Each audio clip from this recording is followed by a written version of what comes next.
Are we pulling? Okay. Okay. Now that we're out of breath, let's bring that. And action. This is Big very loud. good. Let's be nice, Jim. Are we good? Are we on? Are we rolling? We're rolling. Michael Loving Father, now you're 50 years old. A birthday celebration for a dad who's worth his weight in gold. You're loving, kind, and patient. Family's always number one. With Daddy, life is all about affection, rock climbing, and fun.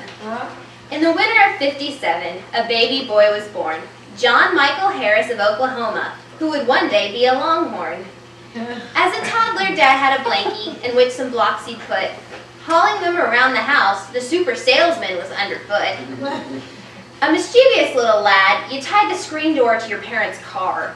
And as they pulled out of the garage, that door flew really far.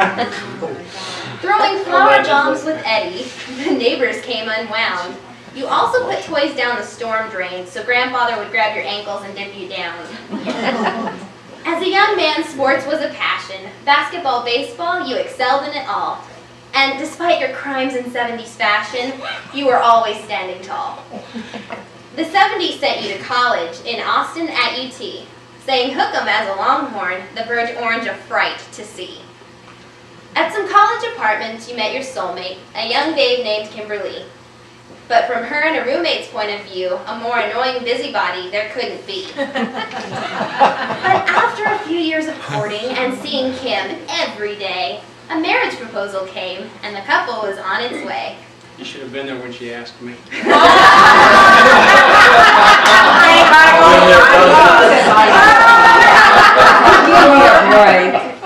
At 30, another milestone, his greatest gift was me.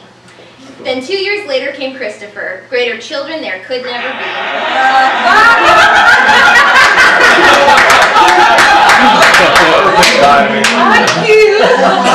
We've lived in Houston, Texas, and in Dallas too. Had some great adventures, fun times have not been few. Indian princesses and guides was fun. Great memories, don't you know? The funny part about it is that Mommy made you go. The first time. The first time. Standing Bear, your Indian name, created infamy in the Mohawk tribe. Like the time we borrowed the Waco's property box, the tombstone added to the jibe. Through rain and shine we camped, climbed trees and I jumped in rivers. Dad told me not to when it was 40 degrees, but he had to bring me home with the shivers. At one site there was a rooster who will live in infamy. At 5 in the morning, Dad sent the princesses out to chase the damn thing up a tree. Through guides you gained a name for starting water wars, you see, arming all the little Indian guides and sending them on a spree. But forever Chris will remember the rain, hail, and wind he slept through. When the tornado sirens went off around, my little brother never knew. At campouts, you always cooked dessert, the cobbler in the ground. During flashlight freeze tag, it seemed, the coals were easily found. After we moved to Dallas with Max, Shadow Troubles and Coco were acquired. 4 canines in one family, and Mom was almost fired. Mineral wells led us to rock climbing, my father's favorite sport. And I lost my spot. Mom, who is afraid of heights, just wished we would abort that sport. Dad cannot be stopped in the mountains hiking and climbing his favorite stage. He still goes to the Wichitas and shows up boys and men half his age. As Dad's kids grew up into teens, quality time was hard to find. Then the premiere of Survivor came on, the best family show of its kind. That's right. I love that show. Then that time came in my life. College hunts began for me. You dragged me to that other college in Austin, but in Aggie I will be. For spring break, a boy came climbing. Yes, that tall, long-haired baboon. The ultimate test in my father's eyes. No, Dad, I swear he's not a goon. Now it's time for Chris to choose his place to be. But will he become a Sooner or a Longhorn at UT? You're crazy and you're loving. Always know your part. My dad is just the best there is with a great big loving heart. Oh. Loved by all, 2 more paragraphs.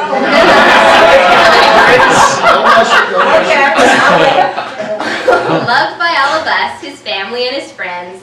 The laughter and the love clearly have no end. To dearest Dad, one wish on this your special day is joy and health and endless love to you in every way. Okay, now, the end.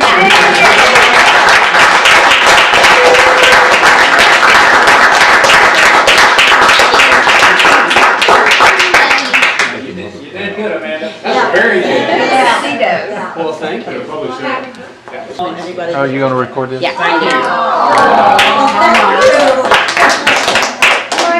I did say it in iambic pentameter, please. I've been there, done that, and as they've all, Oh, yeah, he's our Experience, poet in most of our functions. funny you should ask.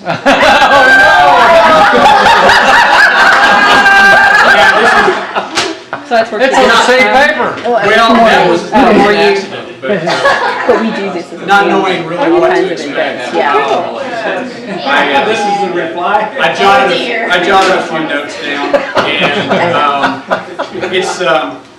and it doesn't rhyme, but. No, Rodney. No, well, it would have been a little That's the problem awkward. with the Longhorns, they don't rhyme. It's a little awkward on one's own birthday, but anyway, in one way or another, all of you guys have played a really big part of the last 10 years, and many of you more years than that. You know, good folks all the way around. Mom and Dad, obviously, from the beginning. Appreciate A long. while Dad was not there. So Mom, thanks for hanging in there. Dad, that was good. But you know, Dad was always there for me as well. He was the coach, and his sense of fairness really drove most of us crazy. He was the one who when something didn't quite go right, the call on the field in our favor, but it was incorrect, he'd make sure to point that out, and we pretty much able to. He taught me fair play, or at least I learned what fair play was and knew what to do when it came to fair play and you know, winning, fair play. I can win for winning. Appreciate the thought. Not hold on to football. Hold on to You're- football. They get an extra point, huh? Obviously, Sister Gail is not here today, but we wish her the best in the frozen tundra up in Oklahoma. It's a shame because the characters that we all are, she is that and then some, for sure. Matt, Norma, Angela, Jennifer.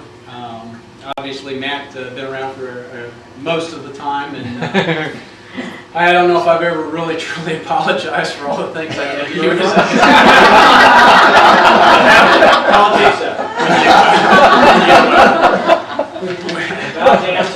That's right. When you know, the interesting part, this comes a little bit later, is I've always needed someone to sort of, you know, as I looked at things I thought might be interesting to do, like play with snakes and Bounce them off. you know, hold the cardboard box and throw darts at. Well, you know, that was Matt early on. More recently, that's kind of been Revy, but we'll get to that here in a minute. You know, you may not realize that you caught on finally, but anyway, Ken and Carol for being absolutely the best in-laws one could ever have. Truly an acquired taste. I wasn't quite sure. I was in love with their daughter and didn't quite know how this was all going to work out, but it has been just wonderful. And if you knew them a little better, you'd understand what I'm talking about. The acquired taste part. But, anyway. Do you know what he's talking about? Let's see. Yes, this is acquired taste. Like many fine spirits, are rich and full of life. That's something. I don't know. That fit in here somewhere.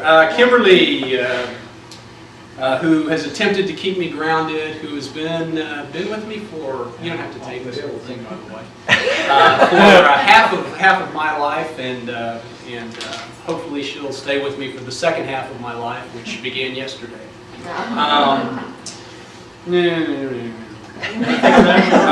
Kelly and Tim for keeping Kimberly sane. So, Do we do that? the two of these are quite a pair. Not Tim, obviously. He's normal.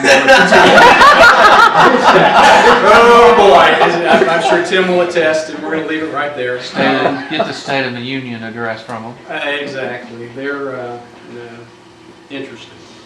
They keep us they keep us wondering. And then the rest of you guys, the great outdoorsmen, and I'll tell a little story I think on each of you just for fun.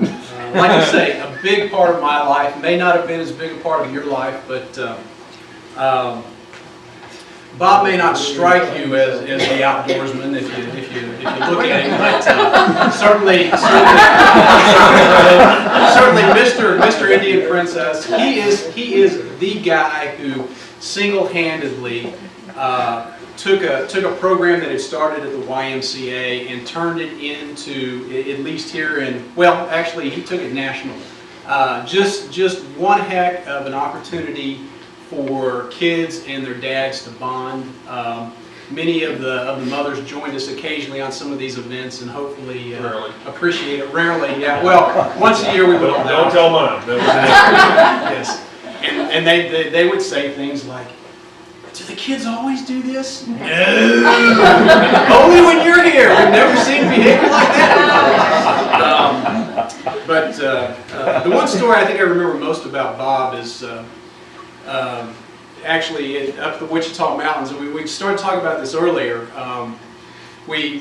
Bob and his daughter Mary and Chris and Amanda and I, we hiked into a place called the Narrows, and it's a fairly rigorous hike, and did a little bit of climbing, and we're having a pretty good day, and the kids and I decided we would go through this tunnel, and it was a kind of a steep, short, steep area, and through this tunnel, and it was pretty clear Bob was not going to fit. We offered to try, but and after we did it, and we also realized it was going to be a little more difficult coming back through the tunnel and kind of a very slippery downside. So we said, well, Bob, if you can take the gear that's over there, we'll just go ahead and we'll climb up the top and we'll hike over and we'll meet you back. It was about a 20-minute hike. We left about an hour later. Bob shows up.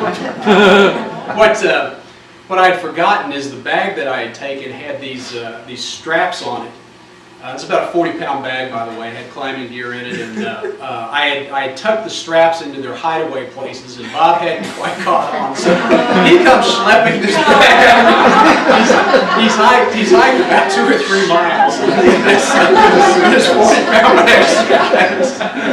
Do you remember this? We still like him. He's still carrying that bag. His back is It's like taking an airport roller bag to the rock. And you're still friends. He showed up. He seems always, we make suggestions, and again, another little experiment with that bag. I got rid of that shortly thereafter. Doug, yeah. Let's see. Yeah, okay, Doug was one of those guys who I knew for many years, although really never met. Just always saw him at these events, and it turns out he was pulling the same double duty with the Indian Guides and Indian Princesses, having Catherine and Will. And so I thought, well, this is a pretty interesting guy. We just always kind of nod, and after a few years decided, well, we ought to say hello, and eventually conned him into being assistant chief and chief of the guides, and learned that he'd done a little climbing in his younger days, and so convinced him to buy some gear that I could borrow periodically. As Bob and Linda can attest as well, they have some really nice gear. Some really nice stuff we just moved. Yeah, that's right. That's why you should. Well, and Matt as well. If you'd like to buy some climbing shoes, I have some of those for sale that I've been trying to. Matt asked me to move about 3 years ago or something like that. I'm working on it now, but we've used them a lot. They're almost wore out now. Yeah, you can't sell those things. There's two stories about Doug, and I'm trying to decide which one will not get him in big trouble. I guess I'll, well, you know, these are manly men here, these outdoorsmen, and the day Doug faced down the buffalo, I think it's one of my most favorite stories. We're camping and sauntering through the campsite comes the buffalo.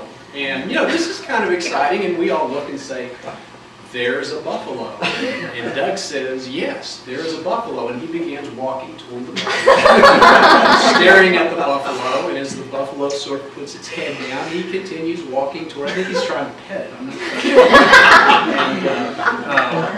And the buffalo starts, you know, scratching the ground a little bit and snorting, and Doug's continuing to walk forward. He's not starting to move back. And the good news is the buffalo only took about 2 gallops forward and charged, and Doug still didn't move. I don't quite understand. Nerves of steel.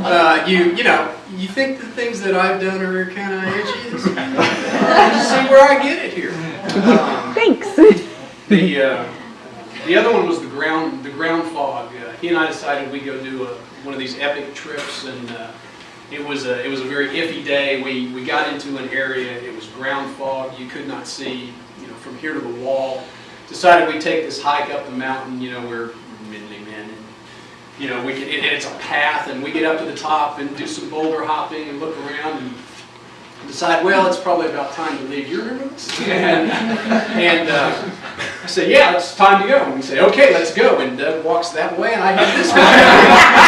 So we're lost. I'm not lost. Doug is lost. And as we began to discuss, you know, who's right and who's wrong, and look around a little bit. And this is not a real remote area, but it's remote enough that if you go the wrong direction, you're going to be in a lot of trouble. Well, fortunately, along come the scouts, and you know, as we're standing there,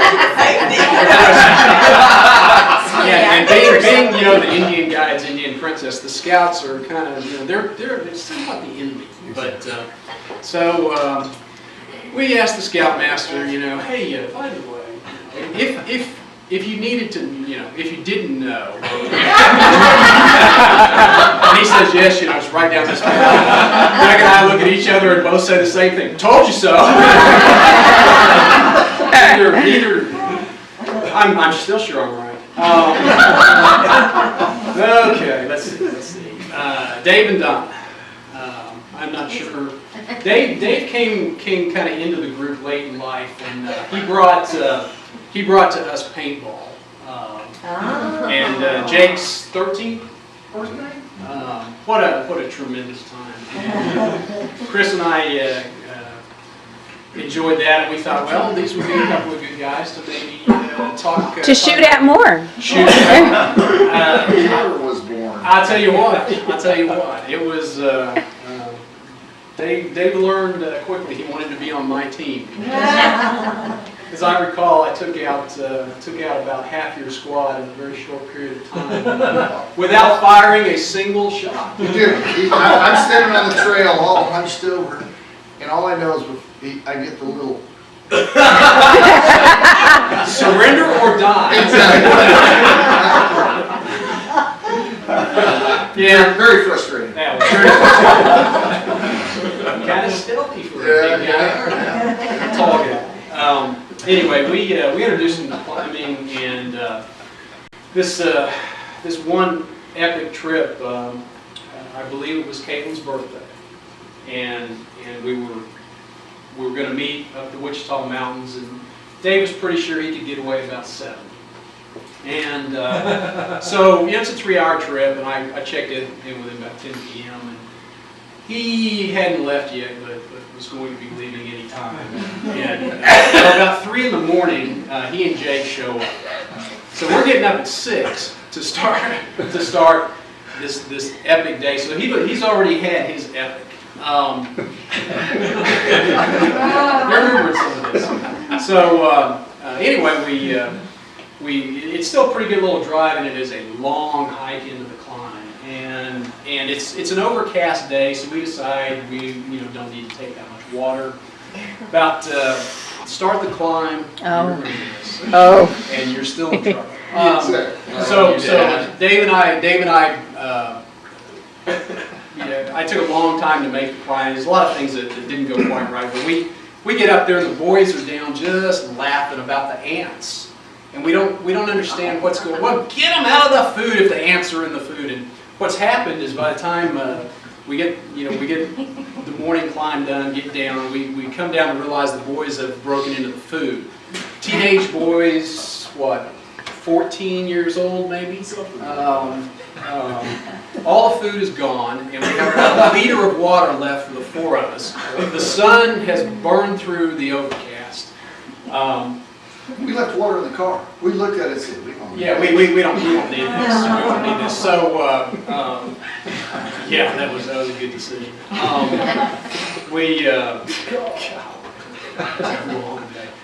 So we decided we'll climb for another, about 5 hours, and it's 5 o'clock. We've been in the sun all day long. It's a particularly dry day, as North Texas and particularly Oklahoma will tend to be. The humidity was probably in the upper teens and low 20s. And we don't realize how dehydrated we are. We are getting muscle cramps. I was anyway. I'm starting to get delirious. I think on the hike back that we see this bull buffalo, but as it turns out, it was a real bull buffalo. Dave takes charge. Yeah. This is twice the size of the one that Doug was challenging. Dave fortunately decides, we're going to go the route, so we go hike through the creek bed. Now our boots are wet. We haven't had water for 5 hours. Dave manages to march us all out of there. I think without him there, we would probably just die on the trail. Little tidbit, there was a crew that was hiking. Yeah. And this is how bad we wanted water. Actually, this guy had an old ketchup bottle that he was drinking out of. And I actually drank out of his. That's right. We did borrow about a thimbleful for everyone. Yeah, just a sip. So we get back. We've survived. Go for the drive back, and it all starts getting blurry. But somewhere in one of these trips, and it could have been the same one, Dave's following us, and the car breaks down. And was that the same trip? That is a different trip. But anyway, anytime you go anywhere with Dave, it is epic. That's for sure. I know why Kimberly doesn't like to go with you now. Had nothing to do with the heights or the spiders, huh? There she goes. There she is. Here's some water, never mentioned that incident. Okay. Thank you, my son. Is this bottled or tapped? Yes. It has been both. It has been made. Half, it's a blend. Ew. This is fun for me, by the way, guys. You know what's funny about this? I used to go to 24 hours, and I would see you up there, and you would always have one of these stories. Get the work out of it. That's right. and he's sticking with that excuse. Now, Jim's a kindred spirit. Although I've never convinced him to go rock climbing. We've never been camping. We've never done anything more than, well, let me tell you about how I know Jim. Up at Highland Meadows Church, a buddy of mine took me up there to play some basketball. And at the time I didn't know it, but Jim was sort of the longtime member of the church, leader of a number of groups up there. I don't know if you were officially a deacon or not, but anyway, he was a made man. Let's put it that way. And he was a friend of ours, in the church. And I've seen the movie. So it's great. This is perfect venue for me. I hadn't played ball in 8 years.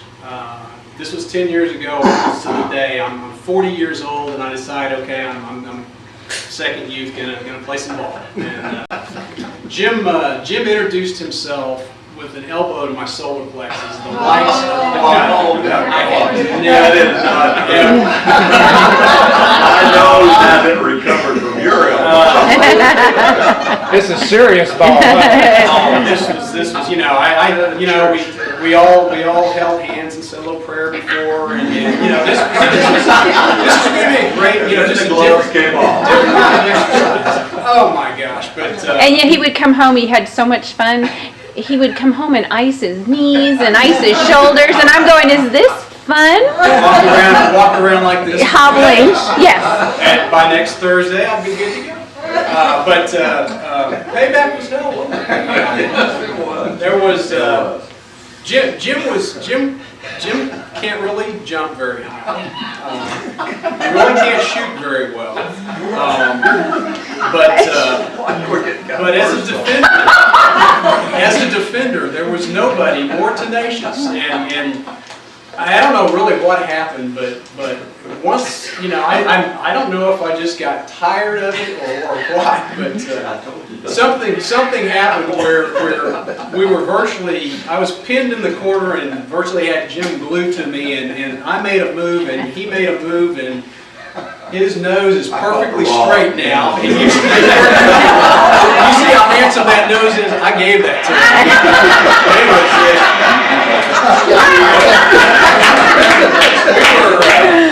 him. We were both crying. My elbow hurt. I mean, it hurt for a long time. We were both crying after that. I'm sorry. It was. And never do it again. Yeah, that was. We had good times. We did well. We played. Went to the West End with his young son Jimmy, who, God, tell me he's 25 now. Jimmy was a skinny little. He had to be 6'5", and I swear he's 6'8" now. But With boots on. yeah, skinny little boy, and a friend of ours, Bruce, and we put the whoop on those guys down there. We had a you know, June in Dallas, Dallas Texas. played 3-on-3 basketball in the Hoop It Up tournament. A good time had my all. Again, couldn't walk. Next week. That didn't bother us at all. Rebby. How do you fit in here? Okay, let me see. There's this part about, okay, let's see.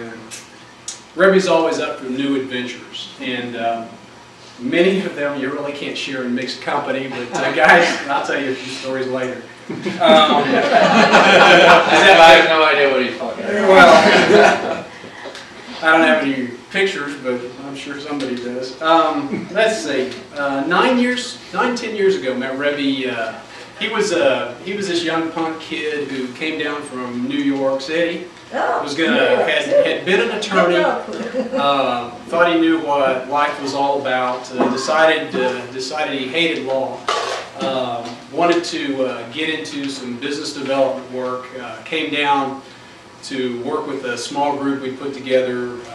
We were buying ceramic tile companies, and we never did quite figure out where he fit in to that. But I've been teaching him accounting on and off for the past 9 years. And, He was the owner. That's the problem. He was the. He actually owned it. I didn't have to do any work. I did all my work for him. Yeah, he asked tough questions like how long you've been in business and how much you want for your company, and the rest of us did all. What's an asset? I remember that one. That's some kind of liability. In your case, it was. In our case, it was. Yeah. Our assets were our major liabilities. It's called inventory. We had a lot of it and didn't know how to sell it. But we paid a premium for it, and it had been out of stock. We had a lot of it, but it was discontinued. It was obsolete. It was discontinued, but we paid a premium for it. No, actually, we had a reasonably viable business. It's just the debt guys and the equity guys didn't get along. And the computer guy. And the computer guys. Oh God, there were many stories there. Tell you about some trips we took one of these days. And Rebby is going to tell his snake story here in a little bit to Donna, right? Yes. Donna has to hear this. Anyway, he's the guy who we sort of began climbing together. Rebbe had climbed, you know, as a kid, but neither he or I had, I had done no climbing at all by the time I met him, but I knew enough that he maybe thought I climbed a little bit. And so I'd have these great ideas like, let's go up to the Wichita Mountains and climb. And got a book or saw something that looked interesting, and I'd say, once you climb that, I'll follow you up there. And so he'd climb it, and then he'd drag me up it. And many of you benefited from you know, I appeared to know what I was doing. Well, he's the guy who did it. I'm the guy who assessed halfway, was pulling me up that I could probably do it and probably get you guys up. This is the true guide. Oh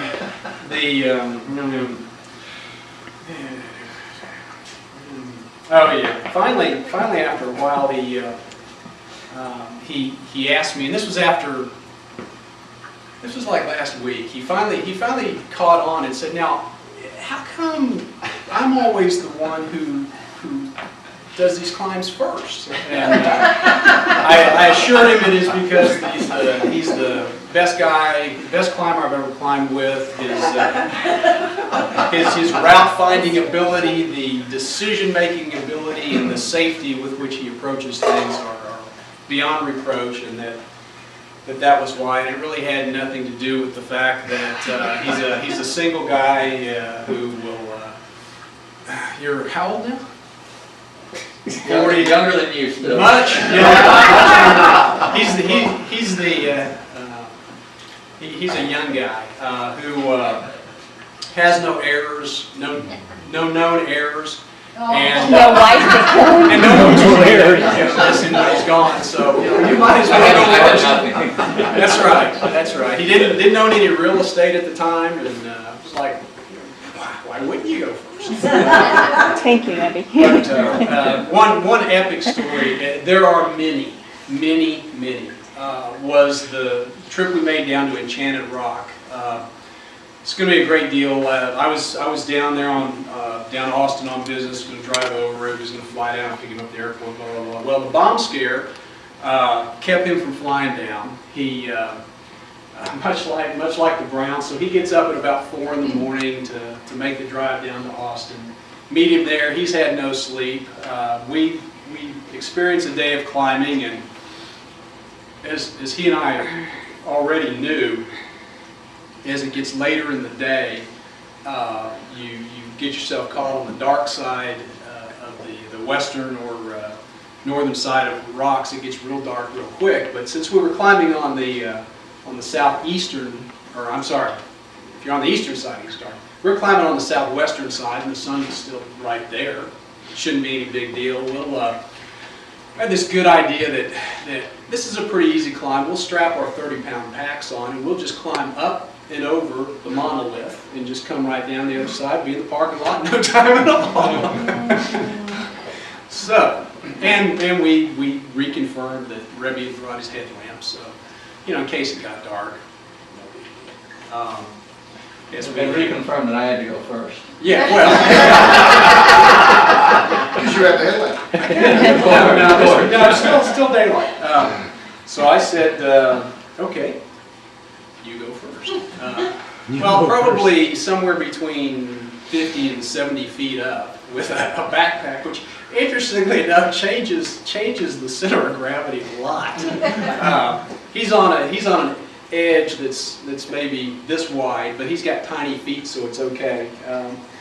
And we're trying to figure out how he's going to keep from dying. Doesn't mean anything, by the way. Nothing. Tiny feet doesn't mean anything. That's right. It's very important for him that you believe that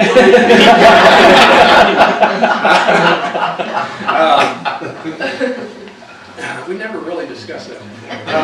Thanks for sharing. So he drops the pack and it comes tumbling down. I almost caught it.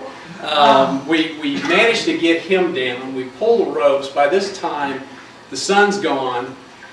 He pulls out his headlamp, which he has all the confidence in the world. This guy, by the way, only buys premium. He's got the best headlamp that's ever been made. You know, this thing has the candle power and whatever that's going to illuminate, you know. It's the second coming. The star has risen again. You know, people are going to follow this light, and he flips it on, and no go. So we've got a 30-minute hike out through canyons and boulders and cactus and whatever else. But when it's dark, you really don't quite recognize it, and you're terrified because you think you're going to walk off of something. And yeah, we made it back. So we're here tonight. Yeah, I've been to Enchanted Rock. Yeah, Ken's been there. He knows what we're talking about. There's deer there too. There's deer. Fewer now, I understand. Anyway, in one way or another, like I say, you guys have, we've had some great times and great experiences, and I just really appreciate everybody coming. I didn't have a way to wrap this up other than saying thank you. This is a great birthday. And, thank Kimberly for insisting that we do something. She kept saying, you know, what are we going to do? What are we going to do? We're going to do something. And I was like, nah, you know, so well, you know, a couple of years, let's do something, and we'll have our anniversary, and you'll have your 50, and we'll just kind of combine it all, and I'm pretty cheap, by the way. Oh, come on. Bang for the buck, and she wasn't going for that, so thank you, dear, for insisting, and thank all of you guys for coming, and I greatly appreciate it. Happy birthday, Mike.